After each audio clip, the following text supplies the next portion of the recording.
નમસ્કાર દર્શક મિત્રો, હું છું રૂપલ વણિચિયા. સંપૂર્ણ ન્યૂઝમાં આપનું સ્વાગત છે.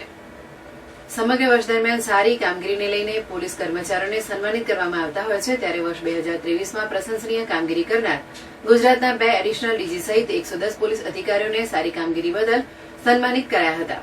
બનાસકાંઠામાંથી એલસીબી પીઆઈ એન.એ. ચૌધરીની પ્રશંસનીય કામગીરીને લઈને ગુજરાતના ડીજીપી દ્વારા એવોર્ડ આપી સન્માનિત કરાયા હતા. સમગ્ર ગુજરાતમાંથી પ્રશંસનીય કામગીરી કરનાર 110 જેટલા પોલીસ અધિકારીઓને એવોર્ડ આપી સન્માનિત કરવામાં આવ્યા હતા, જેમાં બનાસકાંઠા લાંચ રૂશ્વતને અટકાવવામાં સફળ કામગીરી કરનાર બનાસકાંઠા એસીબી પીઆઈ એન.એ. ચૌધરીને એવોર્ડ આપી સન્માનિત કરાયા હતા. આમ તો ખાખી વર્દી જોઈને લોકોમાં એક ડર રહેતો હોય છે, પરંતુ સમયના બદલાવમાં પોલીસ પણ બદલાય છે અને લોકો સાથે એક સારા મિત્ર બની ગુનાહિત પ્રવૃત્તિઓ ઘટાડવા માટેના અનેક સારા પ્રયત્નો પણ પોલીસ દ્વારા કરવામાં આવી રહ્યા છે. ત્યારે આજના આધુનિક યુગમાં ટેકનોલોજીનો ભરપૂર ઉપયોગ કરી ગુનેગારોને જેલના સળિયા પાછળ ધકેલવામાં પોલીસ રાત દિવસ મહેનત કરી રહી છે.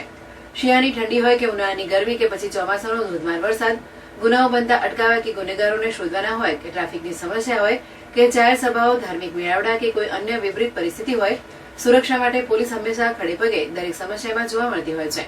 તો બીજી તરફ લાંચ રૂશ્વત રોકવા માટે સરકાર દ્વારા અનેક પ્રયત્નો કરવામાં આવી રહ્યા છે.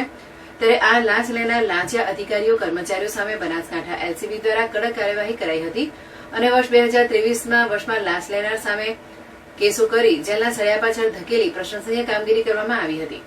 આ પ્રસંગે કામગીરી બદલ બનાસકાંઠા એસીબીમાં ફરજ બજાવતા પીઆઈ એન.એ. ચૌધરીને પ્રશંસનીય કામગીરી બદલ ગુજરાતના ડીજીપી દ્વારા ડિસ્ક અને પ્રશંસાપત્ર એનાયત કરવામાં આવ્યું હતું, જેને લઈને એસીબીમાં કામ કરતા સહકર્મચારીઓ અને પોલીસ બેડામાં ખુશી છવાઈ હતી.